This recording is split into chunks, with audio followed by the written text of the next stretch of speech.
ಸಾಮಾಜಿಕವಾಗಿ ಅನೇಕ ಸಮಾಜಮುಖಿ ಕೆಲಸಗಳನ್ನು ಮಾಡ್ತಾ ಗ್ರೇಟರ್ ಬೆಂಗಳೂರು ವ್ಯಾಪ್ತಿಯಲ್ಲಿ ಅನೇಕ ಯುವಕರಿಗೆ ಮಾರ್ಗದರ್ಶಕರಾಗಿ ಅನೇಕ ಯುವಕರಿಗೆ ರಾಜಕಾರಣವಾಗಿ ದೀಕ್ಷೆಯನ್ನು ಕೊಟ್ಟಿರ್ತಕ್ಕಂಥ ಬಸವರಾಜಣ್ಣನವರಿಗೆ ಜನ್ಮದಿನದ ಶುಭಾಶಯಗಳು. ತಾಯಿ ಬನಶಂಕರಮ್ಮ ಅವ್ರಿಗೂ ಅವ್ರ ಕುಟುಂಬಕ್ಕೆ ಆಯುರ ಆರೋಗ್ಯ ಐಶ್ವರ್ಯವನ್ನು ಕೊಟ್ಟು ಮುಂಬರ್ತಕ್ಕಂಥ ದಿನಗಳಲ್ಲಿ ರಾಜಕಾರಣವಾಗಿ ಒಂದು ಉತ್ತಮವಾಗಿರ್ತಕ್ಕಂಥ ಸ್ಥಾನಮಾನ ಸಿಗ್ತಕ್ಕಂಥದ್ದಾಗಲಿ ಅಂತ ಹಾರೈಸ್ತಾ, ಬನಶಂಕರಮ್ಮನ ದೇವಸ್ಥಾನದಲ್ಲಿ ಸಾಮೂಹಿಕ ವಿವಾಹಗಳನ್ನು ಮಾಡೋದ್ರ ಮುಖಾಂತರ ಮನೆ ಬಾಗಿಲಿಗೆ ಯಾರಾದರೂ ನೊಂದು ಬಂದಿರತಕ್ಕಂಥ ಬಡತನದಲ್ಲಿರ್ತಕ್ಕಂಥವ್ರು ಬಂದ ವಿದ್ಯಾರ್ಥಿಗಳಿಗೆ ಶಾಲಾ ಶುಲ್ಕವನ್ನು ಭರಿಸ್ತಕ್ಕಂಥದ್ದು, ಬಡವರಿಗೆ ಸೇವೆಯನ್ನು ಮಾಡ್ತಕ್ಕಂಥ ಅನೇಕ ಸರಳ ಸಜ್ಜನಿಕೆಯ ವ್ಯಕ್ತಿತ್ವವನ್ನು ಮೈಗೂಡಿಸಿಕೊಂಡು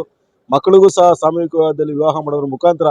ಸಮಾಜಕ್ಕೆ ಒಂದು ಉತ್ತಮವಾಗಿರ್ತಕ್ಕಂಥ ಸಂದೇಶವನ್ನು ಕೊಡ್ತಾ ಬಂದಿರತಕ್ಕಂಥ ಬಸವರಾಜಣ್ಣನವರಿಗೆ ಇನ್ನಷ್ಟು ಉತ್ತಮವಾಗಿರ್ತಕ್ಕಂಥ ಕೆಲಸ ಮಾಡ್ತಕ್ಕಂಥ ಆರೋಗ್ಯ ಭಾಗ್ಯವನ್ನು ಭಗವಂತ ಕರುಣಿಸಲಿ ಅಂತೇಳಿ ಮತ್ತೊಮ್ಮೆ ಜನ್ಮದಿನದ ಶುಭಾಶಯಗಳನ್ನು ಕೋರ್ತೀನಿ.